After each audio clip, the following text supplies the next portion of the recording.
সভাপতি সাহেব, সভাপতি সাহেব একটু বাইরে আছেন, গাড়ি একটা সিটার রেখে দিয়েছে। এই ছেলেটা ফ্যামিলি নিয়ে আমার বাসায় ভাড়া থাকে। ও সরকারি চাকরি করে, তো ওর যা জিনিসপত্র লাগে সমস্ত কিছু তুমি দিয়ে দিবা, মাস শেষে তোমার টাকা দিয়ে দিবে।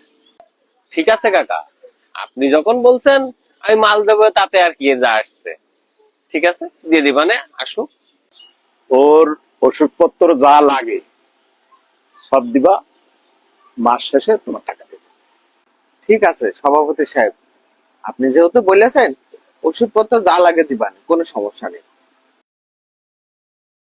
ভাই, এই যে সারা মাসের যে বাকি ছিল আপনার দোকানের, এই নেন টাকা।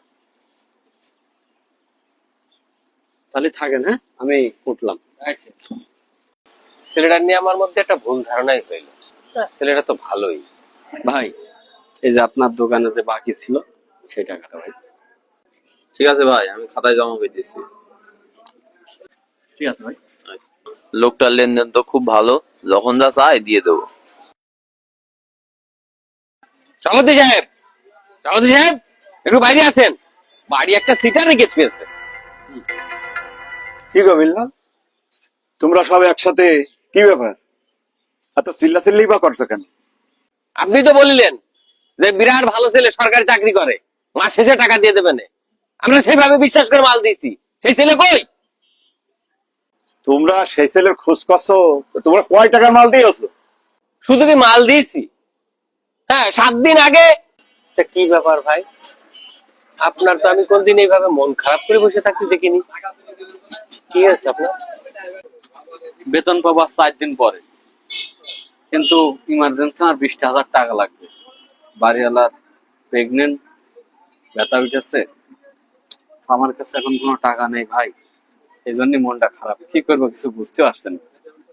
আপনার আমি যতটুকু মনে করছি আপনি খুব ভালো মানুষ, লেনদেনও আপনার খুব ভালো, মেলা দিন ধরে করছেন আমার সাথে। তা আপনার যখন এতই টাকার দরকার, আমি 20,000 টাকা আপনার দিচ্ছি, আপনি যখন সময় হয় দিয়ে দিন।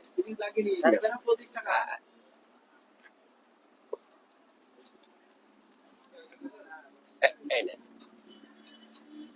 কি করছেন আপনি? ওর অপারেশনের কথা বলে 20,000 টাকা নিয়েছে আপনার কাছে? আমার কাছে তো মার অপারেশনের কথা বলে 20,000 টাকা নিয়েছে। তা হামজা, তোমার কাছ থেকে কয় টাকা ঝেড়ে আছে? কাপড় চুপড় নিয়েছে 12,000 টাকা, আর আব্বার অসুস্থতার কথা কয়ে 20,000 টাকা নিয়েছে আমার কাছ থেকে। তোমাদের আর কি বলবো বাপু, ও শুধু তোমাদেরই শেষ করিনি, আমারও ঝেড়েছে। বাড়ির অসুস্থতার কথা বলে আমার কাছে 50,000 টাকা নিয়ে গিয়েছে। 2 মাসের বাড়ি ভাড়া বাকি। আজ 7 দিন ধরে ওর কাছে ফোন দিচ্ছি, ওর ফোন বন্ধ, সুইচ অফ করে রেখেছে। এখন তোমরাই বলো আমি কি করব? কি আপনার এরকম করে মেরেছে? সর্বনাশ করেছে, সবার কাছ থেকে ও ঝেড়ে দিয়েছে। তাহলে ওর ঠিকানাটা দেন, ওর সবাই আমরা ওর বাড়ি যাবো নাকি? হ্যাঁ চলো, ঠিকানা দেন। ওর ঠিকানা তো আমি জানি নে, ও যে কার ছেলে, ওর বাড়ি কোনে, আমি কিচ্ছু জানি নে।